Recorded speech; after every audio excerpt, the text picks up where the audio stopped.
J'insisterai tout particulièrement sur cette vidéo en vous disant que si vous poursuivez son visionnage, il est sous-entendu que vous prenez votre santé en charge, que vous comprenez bien dans cette vidéo et dans toutes celles que je vous offre, qu'en aucun cas les outils que je vous propose ne se substituent à un traitement médical, ni à l'avis de votre médecin. Créalma Coaching Harmonie décline toute responsabilité en cas d'inobservance de ces règles élémentaires de bon sens. Fidèles amis de ces bulles de sagesse, je vous souhaite le bonjour. Et je viens aujourd'hui vous parler de médecine, un sujet qui me touche particulièrement. La médecine, du latin medicina, c'est l'art de guérir, l'art de soigner. C'est donc un art. Et comme tous les arts, il repose sur des dons et des connaissances techniques, des compétences techniques. La définition moderne actuelle du terme de médecine, c'est l'ensemble des connaissances scientifiques ou de tous ordres, précise le dictionnaire, qui permet de guérir, de soigner. Alors tout ça, qu'est-ce que ça veut dire ? Tout ça, ça veut dire que la médecine, étant un art, elle est pratiquée par des artistes.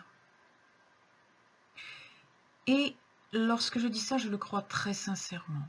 Un bon médecin est un artiste, un véritable artiste. Quelqu'un qui a un don. Quelqu'un qui a un don, non pas pour apprendre par cœur le Vidal ou faire des diagnostics, encore que le don du diagnostic est un don. Mais c'est prioritairement quelqu'un qui a un don pour l'humain, pour comprendre l'humain, pour ressentir l'humain. L'artiste médecin est quelqu'un qui a véritablement le sens du moi d'autrui, qui va être capable d'entrer en contact avec ce que son patient ne lui dit pas, et qui va faire travailler son intuition. Les très bons médecins savent que cet art de la guérison passe très peu par le médicament, passe très peu par les gestes techniques. Quelquefois, il y a besoin d'un geste technique précis. Quelquefois, il y a besoin d'outillage, d'appareillage ou de connaissances scientifiques précis. Oui. Quelquefois. Mais la plupart du temps, l'art de la médecine, c'est surtout de l'humain. Néanmoins, pour pratiquer cet art, et surtout avec les outils modernes, il faut des connaissances. Si les études de médecine durent 8 ans, 10 ans pour les spécialités, ça n'est pas pour rien. On a besoin de toutes ces années pour apprendre à pratiquer l'art, pour apprendre toutes les techniques de base, pour apprendre toutes les connaissances qui vont permettre à terme de faire la différence entre un apprenti sorcier et un artiste médecin. Faire la différence entre celui qui va utiliser son intellect pour lister un tableau clinique comme le ferait un ordinateur. Et je ne suis pas du tout d'accord avec le fait qu'un ordinateur peut remplacer un médecin pour le diagnostic. On peut lui rentrer une liste de symptômes, il va vous sortir une liste de maladies en face, il va même vous sortir les ordonnances qui correspondent. Oui. Mais c'est le vrai médecin qui va mettre le doigt sur le problème. C'est le vrai médecin qui va comprendre pourquoi la personne développe ce symptôme. Et la médecine, dans sa dimension artistique, n'est pas faite pour soigner des maladies. Elle est faite pour soigner des malades. Vous allez me dire c'est la même chose, eh bien pas du tout. Lorsque le médecin s'occupe de la maladie, il va réagir en fonction d'une maladie, pas du tout en fonction de la personne qui la porte. Le vrai médecin, le bon médecin, l'artiste médecin, lui, va agir en fonction du malade. il y a une énorme différence. J'ai été de très près affectée par le décès de gens qui avaient été soignés par des très bons techniciens, cancérologues réputés, qui avaient fait absolument le nécessaire pour traiter la maladie, sans se rendre compte que ce traitement, qui peut-être à terme serait venu à bout de la maladie, on n'en sait rien, a tué le malade, bien avant de s'attaquer à la maladie. Parce que pour ce malade-là, ce traitement-là n'était pas approprié. Même si, en théorie, il n'y a rien à dire, ce traitement-là, pour cette maladie-là, c'est très pro, mais pas pour ce malade-là. Et la médecine, c'est dans cette dimension-là qu'elle est un art et pas une science technique. Pourquoi est-ce que je vous parle de ça aujourd'hui? Parce que je viens de lire quelque chose qui m'a peiné. Un jeune homme s'est retrouvé en réanimation. On ne sait toujours pas, à l'heure où j'enregistre la vidéo, si on va pouvoir sauver sa vie. Ce jeune homme, pourquoi s'est-il retrouvé en réanimation? C'est un jeune homme diabétique, insulinodépendant, sous traitement. Donc, un traitement semble-t-il équilibré, mais un jeune homme de notre époque. Un jeune homme de notre époque qui a été élevé comme les jeunes gens de notre époque. Alors, qu'est-ce que je vais vous dire par là? Eh bien, à mon époque, les enfants apprenaient la volonté d'accepter ce qui était comme ça. Il y a eu une époque où quand on naissait avec une maladie, c'était comme ça.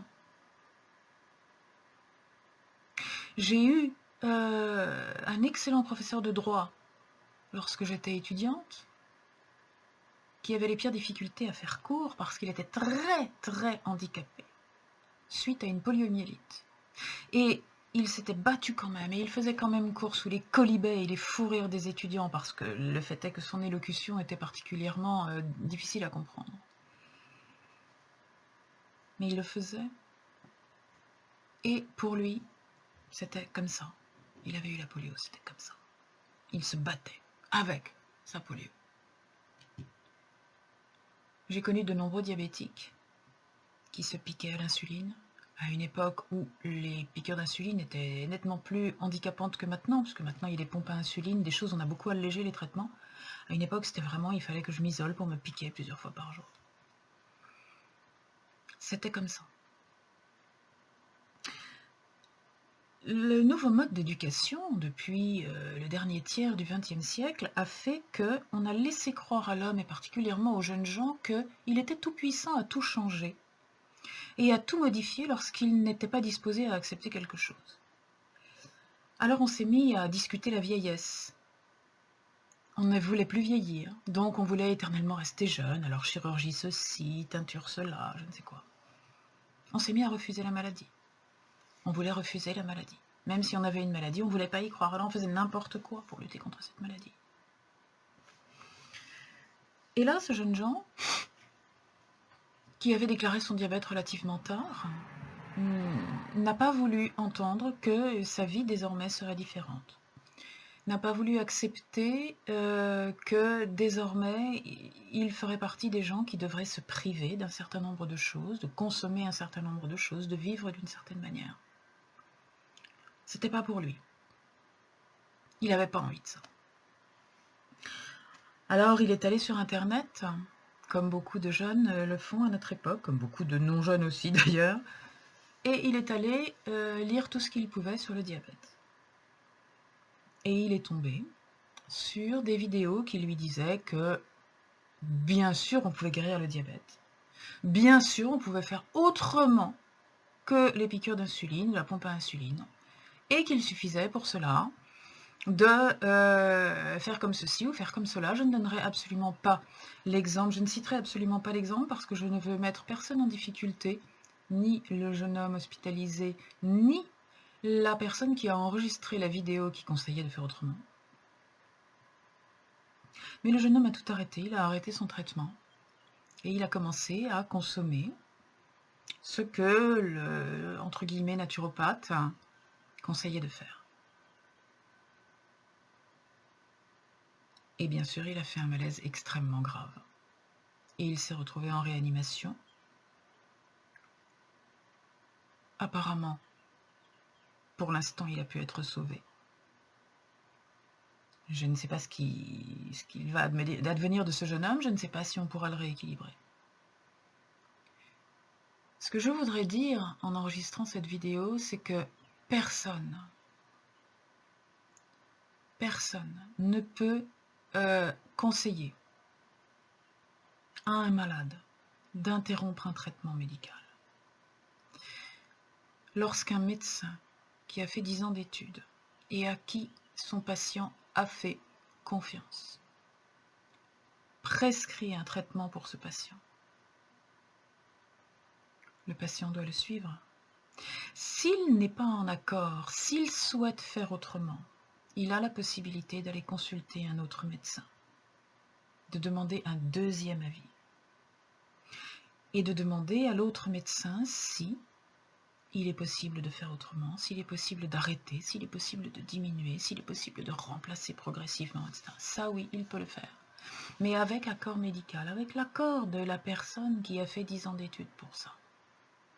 Et qui va, si elle fait correctement son métier, exerce correctement son art, étudier toutes les possibilités en fonction du malade, en fonction de l'évolution de sa maladie, du stade de sa maladie, du traitement qu'on lui a donné, des procédés de remplacement que le malade voudrait mettre en place. Là, le médecin va pouvoir peut-être accompagner un allègement du traitement. Peut-être, mais il faut que le médecin l'accompagne. Ce que je voudrais vous dire, c'est que jamais, au grand jamais, vous ne devez, lorsque vous écoutez des vidéos comme les miennes, qui vous disent, eh bien, par exemple, dans telle chose, il y a de la vitamine B, ou la cohérence cardiaque peut faire baisser votre pression artérielle, ou, oui, je le dis. Mais je ne vous dis pas arrêtez votre traitement contre l'hypertension pour remplacer par la cohérence cardiaque. Je vous dis, si, après des mois de pratique de la cohérence cardiaque, votre médecin constate que votre pression artérielle a baissé et que votre traitement est surdosé, alors parlez-en avec votre médecin. Et si vous êtes sûr de pouvoir maintenir ce traitement naturel définitivement, parce que c'est plus compliqué que de prendre un comprimé par jour, alors votre médecin peut-être fera baisser la dose du traitement ou la supprimera un jour, s'il l'estime nécessaire, si lui, le médecin, l'estime nécessaire. Ce n'est pas à vous, malade, avec une ou deux vidéos sur Internet, quelques commentaires sur Internet, de penser qu'avec 3 articles, vous avez la compétence de remplacer un médecin qui a fait 10 ans d'études pour changer, modifier, diminuer, arrêter votre traitement. Par pitié, ne le faites pas. Ne le faites pas pour vous parce que vous vous mettez en danger de mort. Ne le faites pas non plus, s'il vous plaît, pour tous les gens qui vous accompagnent, tous les thérapeutes qui vous accompagnent pour soulager vos symptômes, pour diminuer vos difficultés. Parce que jamais un thérapeute sérieux ne vous dira « Arrêtez de faire ce que vous a dit votre médecin et faites ce que je vous dis moi ». Si un thérapeute vous dit ça, il y a de fortes chances pour qu'il ne soit pas très sérieux. Jamais un thérapeute ne vous demandera d'arrêter votre traitement sans l'accord de votre médecin. Si vous le faites, vous mettez aussi votre thérapeute en danger parce qu'au bout d'un moment, quand on va voir arriver des gens dans le coma en réanimation parce qu'ils auront, à cause d'une vidéo internet, arrêté leur traitement, on va finir par interdire toute forme de thérapie alternative en France. Parce que c'est comme ça qu'on fonctionne en France. Ça gêne, on arrête, on interdit. On va finir par tout interdire parce que certaines personnes n'ont pas été raisonnables. Alors, je vous le demande, s'il vous plaît, pour vous, pour nous, respectez la parole de votre médecin. Respectez la pratique médicale. Merci.